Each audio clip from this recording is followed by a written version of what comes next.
नमस्कार, मी Rajratna Jondhale. Top news मराठीमध्ये आपलं स्वागत. 9 डिसेंबर 2024 मध्ये मसाजोग गावचे सरपंच संतोष देशमुख यांची हाल करून हत्या करण्यात आली. खरं तर याच निमित्तानं आज मसाजोग मध्ये देशमुख कुटुंबियांच्या वतीनं पुण्यतिथीचा कार्यक्रमाचं जे आहे ते आयोजन करण्यात आलेलं होतं. या कार्यक्रमाला राज्याचे उपमुख्यमंत्री अजित पवार हे उपस्थित होते. खरं तर यावेळी गावकऱ्यांमध्ये जर पाहिलं तर देशमुख कुटुंबीय आणि उपमुख्यमंत्री अजित पवार यांच्यामध्ये बातचीत सुद्धा झालेली होती आणि त्याचबरोबर गावकऱ्यांनी थेटपणे अजित पवार यांना सवाल उपस्थित केला की दादा, कृष्ण आंधळेला कधी पकडणार. गावकरी भयभीत झालेले आहेत. खरं तर आज जर पाहिलं तर या पुण्यतिथीच्या कार्यक्रमाच्या निमित्तानं मसाजोग मध्ये बीडमधले जे लोकप्रतिनिधी आहेत ते सुद्धा या पुण्यतिथीच्या कार्यक्रमाला या ठिकाणी त्यांनी हजेरी लावली होती आणि त्याचबरोबर आरोपीला जोपर्यंत फाशीची शिक्षा होणार नाही तोपर्यंत आम्ही शांत बसणार नाही असा एकमुखी सूर या ठिकाणी जो आहे तो पाहायला मिळालेला आहे. खरं तर आज मसाजोग मध्ये काय घडलेलं आहे, दिवसभरामध्ये काय काय घडलं हेच आपण आजच्या लाईव्हच्या माध्यमातून जाणून घेणार आहोत. आणि विशेष बाब म्हणजे मागील वर्षभरापासून टॉप न्यूज मराठीने संतोष देशमुख हत्या प्रकरणामध्ये प्रत्येक अपडेट आपल्या दर्शकापर्यंत, आपल्या प्रेक्षकांपर्यंत पोहोचवलेला आहे. खरं तर टॉप न्यूज मराठी अशाच पद्धतीनं संतोष देशमुख हत्या प्रकरणामध्ये जोपर्यंत आरोपींना कठोरात कठोर शिक्षा होत नाही तोपर्यंत या संपूर्ण प्रकरणाचा पाठपुरावा करणारच आहे. संकेत, आज मसाजोग मध्ये दिवसभरामध्ये नेमकं काय काय घडलंय? निश्चितच राजरत्न, तू जसं सांगितलं तसं आज संतोष देशमुख यांचं प्रथम पुण्यस्मरण जे आहे ते मसाजोगमध्ये प्रथम पुण्यस्मरणानिमित्त कार्यक्रम जे आहेत ते पार पडल्याचं पाहायला मिळालं. मग अगदी सकाळी समाधान महाराज शर्मा जे आहेत त्यांचं कीर्तन त्या ठिकाणी झालं आणि त्या पुण्यतिथीच्या कार्यक्रमाला खरं तर मनोज जरांगे पाटील होते, सुरेश धस होते, संदीप क्षीरसागर होते. संदीप क्षीरसागरांच्या गळ्यामध्ये पडून धनंजय देशमुखांनी अक्षरशः टाहो फोडल्याचं जे आहे ते पाहायला मिळालेलं होतं. कारण 9 डिसेंबर 2024ला केजच्या जवळ असणाऱ्या मसाजोग गावचे सरपंच असणाऱ्या संतोष देशमुखांची क्रूरपणे जी आहे ती हत्या करण्यात आली आणि डेठणा फाट्यावर जो आहे तो त्यांचा मृतदेह टाकण्यात आल्याचं जे आहे ते पाहायला मिळालेलं होतं. या भयावह घटनेने महाराष्ट्र त्यावेळी अक्षरशः हादरून गेल्याचं चित्र जे आहे ते पाहायला मिळालेलं होतं. आणि या सगळ्या आठवणींमध्ये संतोष देशमुखांच्या आठवणींमुळे देशमुख कुटुंबीय जे आहेत ते गहिवरल्याचं आपल्याला पाहायला मिळालं. त्यानंतर वैभवी देशमुखची एक प्रतिक्रिया जी आहे ती देखील राजरत्न आली की माझ्या वडिलांचं स्वप्न मी पूर्ण करते, मात्र माझे वडील माझ्या सोबत नसल्याची सल जी आहे ती आता आयुष्यभर बोचत राहणार आहे. याशिवायच सगळे सबळ पुरावे असूनही न्याय मिळण्यास दिरंगाई होतीये अशी कुठेतरी खंत सुद्धा वैभवी देशमुखने जी आहे ती बोलून दाखवलेली पाहायला मिळाली. ती ज्यावेळी माध्यमांसमोर बोलत होती त्यावेळी तिला सुद्धा अश्रू अनावर जे आहेत ते झाल्याचं पाहायला मिळालं. मनोज जरांगे पाटलांनी आक्रमक पद्धतीने आपलं भाषण जे आहे ते केलं. देशमुख परिवाराच्या पाठीशी आम्ही ठामपणे उभे होतो, उभे राहू आणि उभे कायम असणार आहोत असा विश्वास जो आहे तो देशमुख कुटुंबियांना मनोज जरांगे पाटलांनी दिल्याचं पाहायला मिळालं. सोबतच मोठी मागणी सुद्धा त्यांनी केली की या सगळ्या प्रकरणामध्ये धनंजय मुंडे यांना आता खरं तर सह आरोपी करा अशी थेट मागणी मनोज जरांगे पाटलांनी केल्याचं पाहायला मिळालं. सुरेश धसांनी सुद्धा या सगळ्या प्रकरणामध्ये त्यांनी कसा फॉलोअप केला म्हणजे त्यांनी सांगितलं 9 डिसेंबर 2024ला ही दुर्दैवी घटना घडली. त्यावेळी खर तर अधिवेशन कालावधी जो आहे तो होता आणि त्यामुळे सुरेश धस नागपूरमध्ये होते. त्यानंतर 12 तारखेला सुरेश धस हे मसाजोगमध्ये गेले. त्यांनी तिथली देशमुख परिवाराची भेट घेतली आणि मग विधिमंडळामध्ये कशा पद्धतीने सुरेश धसांनी आवाज उठवला, मग सुरेश धसांनी काय मागण्या केल्या हे सगळं सुरेश धसांनी सांगितलं.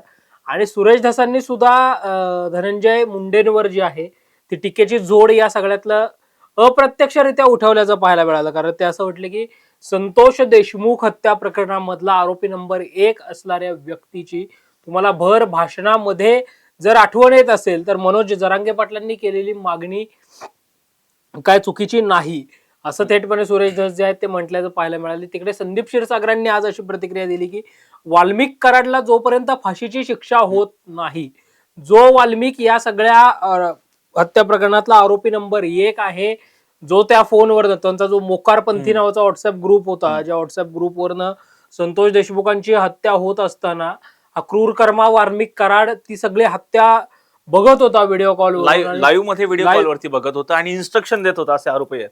निश्चित म्हणजे अक्षरशः म्हणजे भयावह अशा पद्धतीची हत्या होत असताना खर तर कुठेतरी माणुसकी दाखवणं गरजेचं होतं. मात्र वाल्मिक सारख्या क्रूर कर्माकडून नेमकी काय माणुसकीची अपेक्षा ठेवणार, कारण तो तर हे सगळं पाहायला मिळाला, लाईव्ह सगळं सूचना देताना पोराला पाहायला मिळाला आणि त्यातनं मग त्याला फाशीची शिक्षा जी आहे ती व्हावी अशी मागणी संदीप क्षीरसागरांनी आज केल्याचं पाहायला मिळालं. त्यानंतर बीड जिल्ह्याचे पालकमंत्री आणि राज्याचे उपमुख्यमंत्री अजित पवार हे आज बीड दौऱ्यावरच होते. त्यांनी देखील मस्साजोगमध्ये जाऊन देशमुख कुटुंबियांची भेट घेतल्याचं पाहायला मिळालं आणि अजितदादांसमोर सुद्धा अतिशय परखडपणे वैभवी देशमुखला हे सांगितलं की केवळ एसपी बदलून काही उपयोग होणार नाही, तपास हवा तशा पद्धतीने होत नाहीये, तपासामध्ये हवं तसा आम्हाला रिस्पॉन्स जो आहे तो मिळत नाही. म्हणजे तुला आठवत असेल राजरत्न, आपण त्यावेळी लाईव्ह करत महाराष्ट्रापर्यंत ही घडामोड पोहोचवलेली होती की पोलिसांचा तपास कुठपर्यंत चाललाय, तपास नेमका कुठल्या दिशेने होतोय याची माहिती देशमुख कुटुंबियांनाच दिली जात नव्हती आणि म्हणून धनंजय देशमुखांनी पाण्याच्या टाकीवर चढून त्यावेळी आंदोलन जे आहे ते केल्याचं पाहायला मिळालं. मग बीडचे पोलीस निरीक्षक आणि एसआयटीचे जे प्रमुख आहेत डॉक्टर बसवराज तेली ते त्या ठिकाणी जाऊन मग त्यांनी तिथून माहिती जी आहे ती देशमुख कुटुंबियांना दिल्याचं जे आहे ते पाहायला मिळालं. काही वेळापूर्वी बजरंग सोनवणे जे बीडचे खासदार आहेत ते देखील त्या ठिकाणी गेलेले होते. त्यांनी देखील देशमुख कुटुंबियांची जी आहे ती सांत्वनपर भेट घेतल्याचं पाहायला मिळालं. संकेत, एकंदरीत हा सगळा घटनाक्रम जर पाहिला तर आवादा पवनचक्की प्रकल्पावरून हा सगळा घटनाक्रम घडलेला आहे.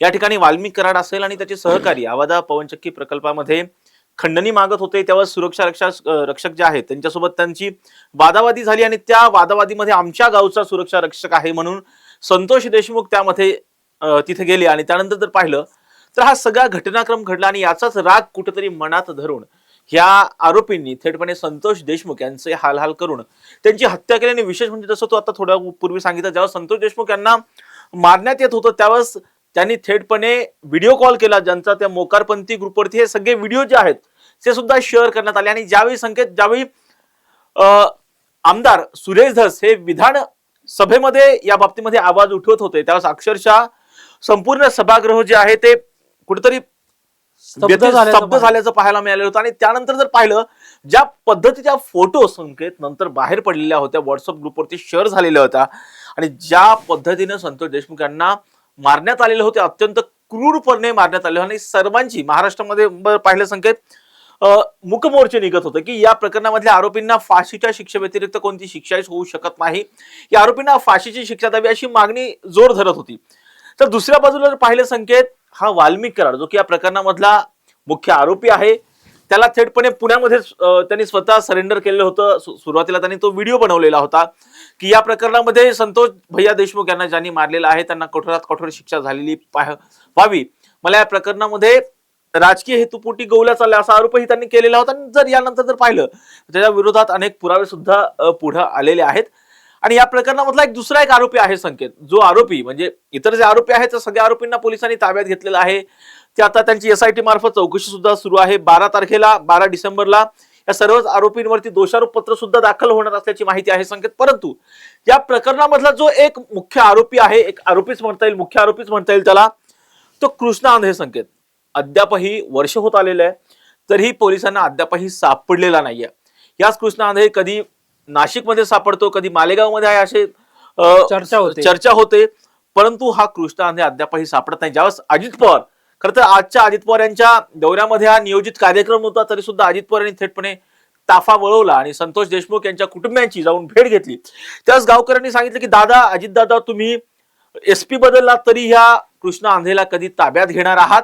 हा कृष्णा आंधळेची जी आहे ती गावकऱ्यांमध्ये भीती आहे, साक्षीदारांमध्ये या कृष्णा आंधळेची भीती आहे. दादा तुम्ही कधी ताब्यात घेणार असा थेटपणे सवाल त्यांनी बीडचे पालकमंत्री आणि राज्याचे उपमुख्यमंत्री अजित पवार यांनाच विचारल्याचं पाहायला मिळालं. संकेत, वर्ष होत आलंय, कृष्णा आंधळे अद्यापही पोलिसांना सापडत नाही. हे अपयश म्हणायचं नाही तर काय म्हणायचं? निश्चित राजरत्न, तुला आठवत असेल तर ज्यावेळी अजित पवारांनी बीडचे पालकमंत्री म्हणून चार्ज स्वीकारला त्यावेळी त्यांनी पहिल्याच बैठकीमध्ये नवनीत कावतांना खडसावल्याचं पाहायला मिळालेलं होतं बीडचे एसपी म्हणून. जर कृष्णा आंधळे सापडत नसेल तर हे इंटेलिजन्सचं फेल्युअर आहे असं थेटपणे अजित पवार जे आहेत ते म्हटल्याचं पाहायला मिळाले. तू जसं सांगितलं तसं हा कृष्ण आंधळे कधी नाशिकमध्ये दिसला अशी चर्चा होते, कधी मालेगावमध्ये दिसला अशी चर्चा होते, किंवा कधी स्त्री वेशामध्ये प्रयागराजच्या कुंभमेळ्यामध्ये कृष्ण आंधळे दिसला अशी चर्चा होते.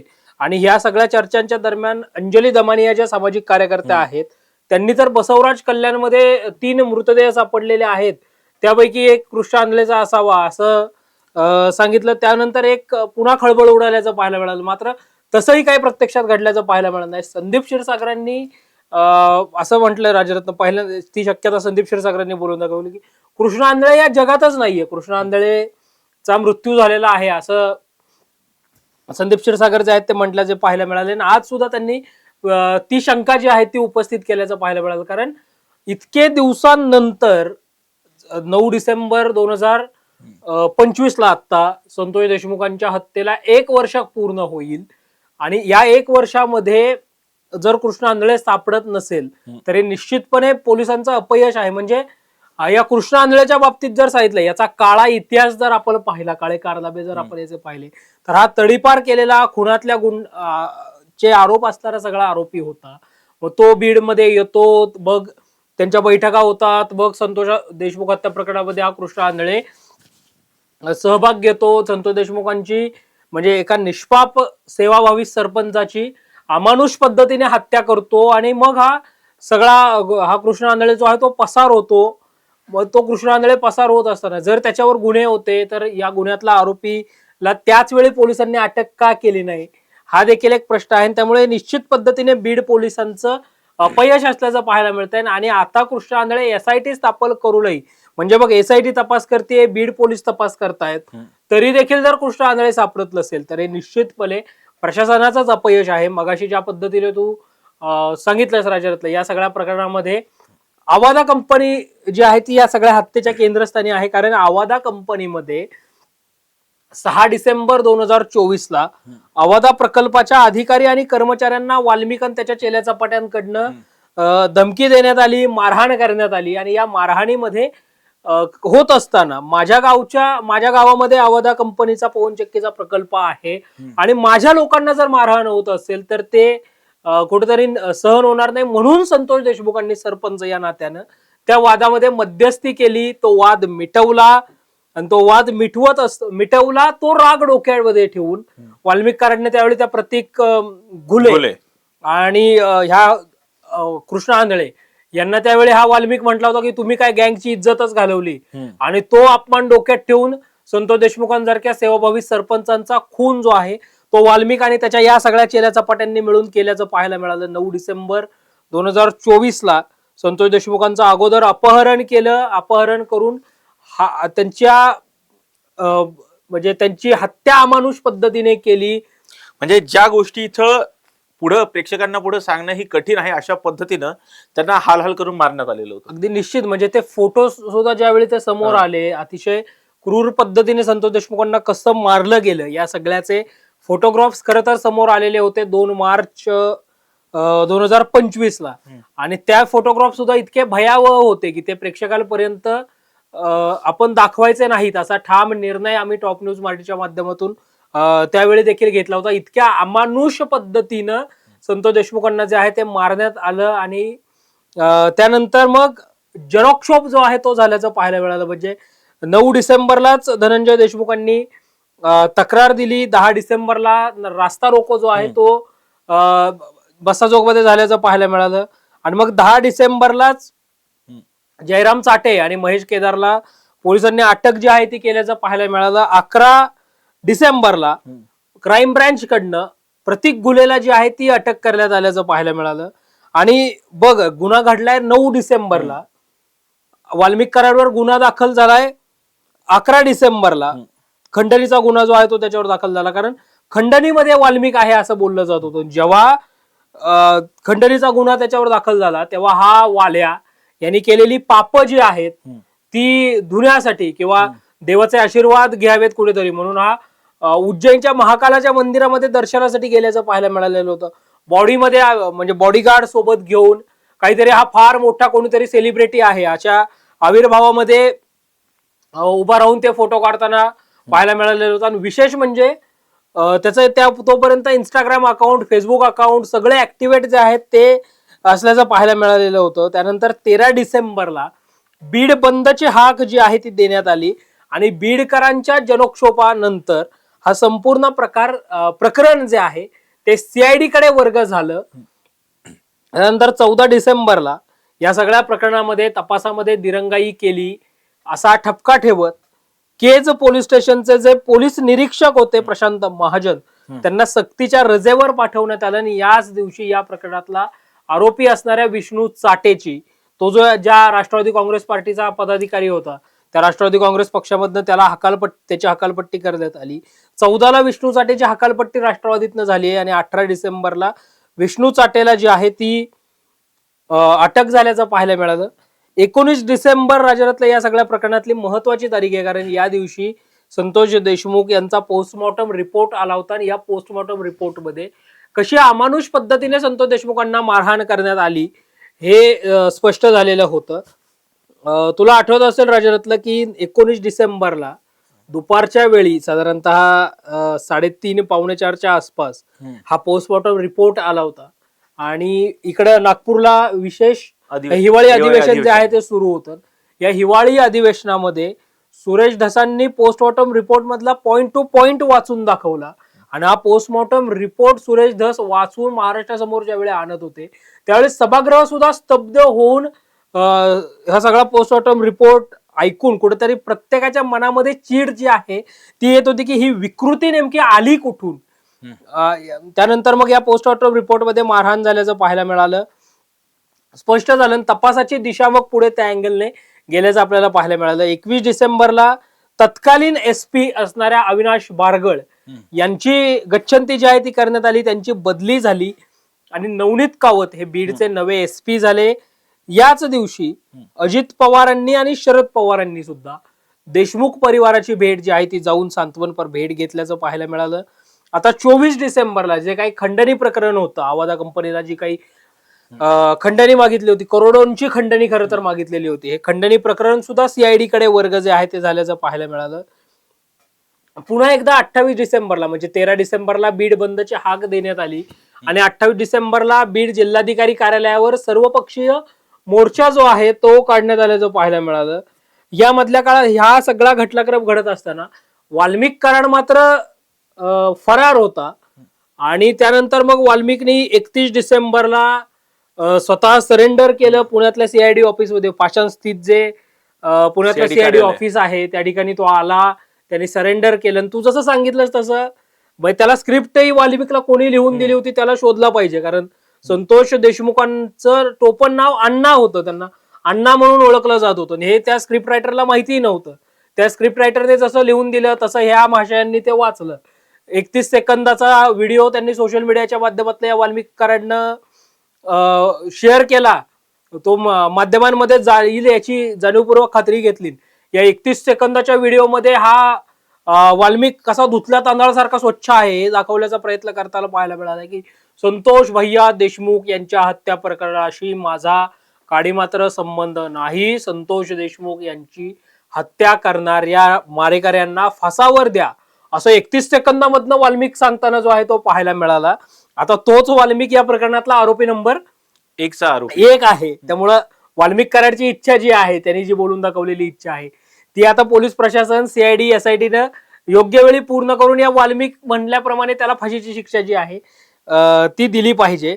त्याच दिवशी राज्यातल्या वाल्मिकची 5 तासांची चौकशी झाली. या चौकशीनंतर त्याला केजमध्ये नेण्यात आलं आणि 1 जानेवारी 2025 मध्यरात्री त्याला 14 दिवसांची पोलीस कोठडी जी आहे ती झाल्याचं पाहायला मिळालं. त्यानंतर 4 जानेवारीला या प्रकरणातल्या आरोपी जो होता त्या सुदर्शन घोले, सुधीर सांगळे आणि संशयित आरोपी म्हणून डॉक्टर संभाजी वायभसेची डॉक्टर पत्नी आणि सिद्धार्थ सोनावणे यांना अटक जी आहे ती करण्यात आली. पुढे 5 जानेवारी 2025 पुण्यामध्ये सर्वपक्षीय मोर्चा निघाला. 6 जानेवारीला सर्वपक्षीय शिष्टमंडळानं जी आहे ती त्यावेळी राज्यपालांची भेट घेतल्याचं पाहायला मिळालं. 7 जानेवारीला देशमुख कुटुंबीय जे आहेत ते मुख्यमंत्र्यांच्या भेटीला गेले. हे सगळं घडत असताना 12 जानेवारीला विष्णू चाटेसह 8 जणांवर मकोका अंतर्गत कारवाई झाली.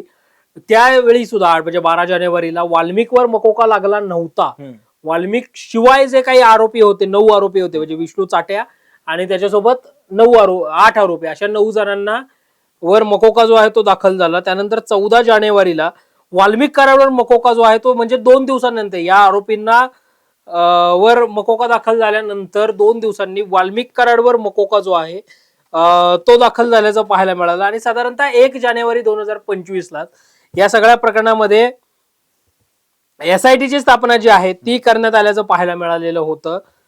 सुरुवातीला 9 सदस्यीय SIT जी आहे ती होती, त्यानंतर ती 7 सदस्यीय समिती जी आहे ती करण्यात आली. बसवराज तेली जे पोलीस उपनिरीक्षक CID पुणेचे आहेत, त्यांच्या अध्यक्षतेखाली ही SIT कमिटी जी आहे ती गठीत करण्यात आल्याचं पाहायला मिळालं. या सगळ्या घटनाक्रमानंतर अजूनही पुन्हा प्रश्न हाच आहे की कृष्णा आंधळे आहे कुठं? कृष्णा आंधळे फरार एवढे दिवस कसा राहू शकतो? इंटेलिजन्सला तो कसा मिळत नाही? गुप्तचर विभागाला तो कसा मिळत नाही? हे सगळे प्रश्न निश्चितपणे पुन्हा एकदा उद्भवताना पाहायला मिळतात राजा. निश्चितपणे संकेत हे सर्वच प्रश्न उद्भवत आहेत, परंतु ज्या वाल्मिक कराडमुळे थेटपणे धनंजय मुंडे यांच्यावरती आरोप झालेले होते, धनंजय मुंडेंना मंत्रिपदाचा राजीनामा द्यावा लागलेला होता. खर तर ते बीडमधून अर्थात परळीचे जर पाहिलं तर आमदार आहेत, त्याच धनंजय मुंडेंना पालकमंत्री पद सुद्धा देण्यात आलेलं नव्हतं. शेवटी हे जे सगळं पुढे प्रकरण आलं, पोस्टमॉर्टम रिपोर्ट पुढे आले आणि त्याचबरोबर काही फोटो ज्यावेळेस संतोष देशमुखांना मारतानाच काही फोटो व्हायरल झालेले होते, त्या फोटोच्या नंतर समाजामध्ये अत्यंत तीव्र भावना होत्या आणि त्यानंतर धनंजय मुंडेंना त्यांच्या मंत्रिपदाचा राजीनामा द्यावा लागला. एवढं सगळं झालेलं असताना सुद्धा त्याच धनंजय मुंडेंना आत्ताही आपला सहकारी असणाऱ्या वाल्मिक कराडची आठवण येते. परळीमध्ये असणाऱ्या नगर परिषद निवडणुकीच्या प्रचारामध्ये जगनमित्र कार्यालय आहे, त्या जगनमित्र कार्यालयाच्या उद्घाटनाच्या प्रसंगी थेटपणे जाहीर सभेमध्ये आज मला माझ्या एका सहकार्याची आठवण येते. पुढे तर पाहिलं तर न्यायालय ठरवेल की कोण दोषी आहे कोण दोषी नाही, ते न्यायालय ठरवेल, परंतु मला सहकार्याची आठवण येते असं थेटपणे जाहीर कार्यक्रमामध्ये धनंजय मुंडे सांगतायत. संकेत किती गंभीर म्हणायचं सगळं. निश्चित पद्धतीने राजरत्न बीड नगर परिषदेची निवडणूक आल्यानंतर, कारण निवडणूक आहे आणि धनंजय मुंडेंनी आतापर्यंतची निवडणूक ही वाल्मिकच्या हातात हात धरूनच लढल्याचं पाहायला मिळालं. म्हणजे धनंजय मुंडे पालकमंत्री, वाल्मिक प्रतिपालकमंत्री, किंवा धनंजय मुंडे आमदार आणि वाल्मिक प्रति आमदार, धनंजय मुंडे मंत्री, वाल्मिक प्रतिमंत्री, असं सगळं बीडकरांनी अनुभवलेलं आहे. त्यामुळे आता निवडणुकीचं मॅनेजमेंट करायला कोण आपल्याकडे तसा कार्यकर्ता नाही, म्हणून धनंजय मुंडेंना पुन्हा एकदा वाल्मिकची आठवण आल्याचं पाहायला मिळालं. म्हणजे आठवण तर काढली सहकार्याची, मात्र कुठेही नाव त्यांनी घेतलं नाही. ते म्हणले माझा एक सहकारी आज इथं नसल्याची मला खंत आहे.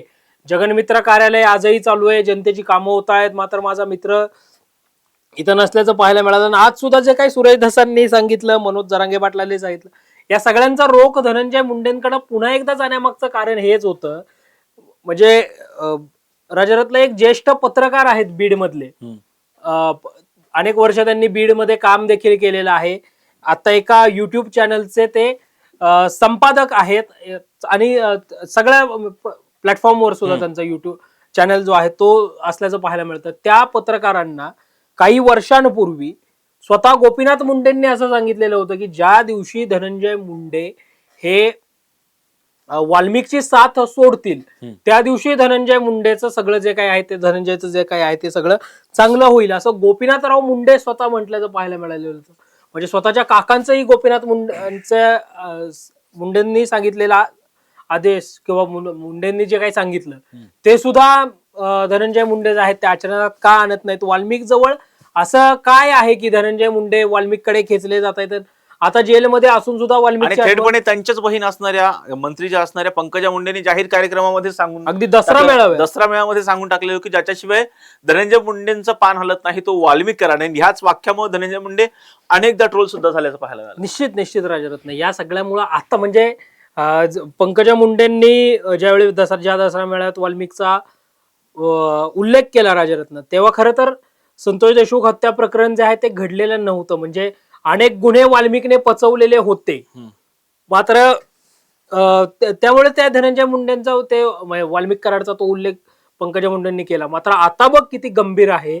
वाल्मिक तुरुंगात आहे आणि तुरुंगात असताना सुद्धा धनंजय मुंडेंना आपल्या मित्राची आठवण होणं या सगळ्या प्रकरणामध्ये खरं तर धनंजय मुंडेंनी ज्यावेळी राजीनामा दिला त्यावेळी धनंजय मुंडेंनी संतोष देशमुख हत्या प्रकरण आणि माझा आजारपण या सगळ्यामुळे मी राजीनामा देतोय असं ट्विट जे आहे ते केल्याचं पाहायला मिळालं. मात्र आजपर्यंत आजच्या तारखेपर्यंत या संतोष देशमुखांच्या हत्येला 1 वर्ष कंप्लीट होईल 9 डिसेंबर 2024 ला तारखेप्रमाणे. या 1 वर्षात धनंजय मुंडेंना एकदाही वाटलं नाही की आपण संतोष देशमुखांच्या परिवाराशी भेटलं पाहिजे, परिवारासोबत बोललं पाहिजे. आता पंकजा मुंडेंच्या बाबतीत म्हटलं, आता मग पुन्हा प्रश्न असा होईल की पंकजा मुंडे तरी कुठे भेटल्या? तर पंकजा मुंडे संतोष देशमुखांच्या पत्नीशी व्हिडिओ कॉलवर बोलल्या होत्या त्याच वेळी आणि देशमुख कुटुंबियांनी पंकजा मुंडे यांना रिक्वेस्ट केलेली होती की ताई तुम्ही आता भेटायला येऊ नका. मात्र पंकजा मुंडेंनी तेवढी सहानुभूती तर दाखवली कुटुंबियांशी भेटण्याची, बोलण्याची. कारण संतोष देशमुख हे पंकजा मुंडेंचे बूथ प्रमुख राहिलेले होते, त्यामुळं पंकजा मुंडेंनी ती सहानुभूती तेवढी दाखवली तरी मात्र धनंजय मुंडेंनी ती का दाखवली नाही हा पुन्हा प्रश्न जो आहे तो येताना पाहायला मिळतो. पुन्हा जर आपल्या एखाद्या सहकार्याची आठवण धनंजय मुंडेंना येत असेल तर निश्चितपणे हे सगळं गंभीर असल्याचंच पाहायला मिळतंय. खरं तर आज पुण्यस्मरणाचा जो कार्यक्रम होता संतोष देशमुख यांचा, या कार्यक्रमाला बीडचे खासदार बजरंग सोनवणे असतील, आमदार सुरेश धस असतील, आमदार संदीप क्षीरसागर असतील, त्याचबरोबर राज्याचे उपमुख्यमंत्री अजित पवार हे सुद्धा त्या कार्यक्रमाला उपस्थित झालेले होते. त्यांनी सुद्धा कुटुंबियांची भेट घेतलेली होती. खरं तर या संपूर्ण हत्येला जवळपास आता 1 वर्ष पूर्ण होत आलेलं आहे. खरं तर या 1 वर्षामध्ये काय काय घडलेलं आहे सगळंच आता आपण समजावून घेतलेलं आहे. परंतु दुसरा एक महत्वाचा मुद्दा आहे की या प्रकरणामधला एक आरोपी असणारा जो आरोपी अनेक दिवस सापडत नाहीये, तो आरोपी म्हणजे कृष्ण आंधळे नेमका आहे कुठे याचा तपास अर्थात SIT करते, तरी सुद्धा हा कृष्ण आंधळे सापडत नाही. अनेकदा कधी तो नाशिकमध्ये दिसल्याचं बोललं गेलं, कधी पुण्यात, अशा बाबतीमध्ये चर्चा सुद्धा एकंदरीत पुढे आल्याचं पाहायला मिळालं. काही जणांनी तर आरोप केले की आता या जगामध्येच कृष्ण आंधळे नाहीये, परंतु या कृष्ण आंधळेकडं अनेक पुरावे असू शकतात. या कृष्ण आंधळेकडं या हत्या प्रकरणाची अनेक महत्वाची माहिती सुद्धा असू शकते. याच कृष्ण आंधळेला पोलिसांनी कठोरात कठोर पावलं उचलून कठोरात कठोर तपास करून या कृष्ण आंधळेला ताब्यात घेणं हे अत्यंत गरजेचं आहे. खरं तर आता या प्रकरणामध्ये पुढे काय काय होतं हे पाहणं सुद्धा महत्वाचं असणार आहे. परंतु टॉप न्यूज मराठीनं मागील वर्षभरापासून या प्रकरणाचा पाठपुरावा केलेला आहे आणि या प्रकरणाचे प्रत्येक अपडेट टॉप न्यूज मराठी पुढे देखील करत राहणार आहोत. निश्चितपणे पुढे देखील संतोष देशमुख हत्या प्रकरणाचे प्रत्येक अपडेट आम्ही टॉप न्यूज मराठीच्या माध्यमातून आपल्या प्रेक्षकांपर्यंत आम्ही पोहोचवणारच आहोत. खरं तर या प्रकरणामध्ये पुढे काय घडतं हे पाहणं सुद्धा महत्वाचं असणार आहे. यासाठीच तुम्ही पाहत राहा टॉप न्यूज मराठी, आपला महाराष्ट्र, आपली बातमी.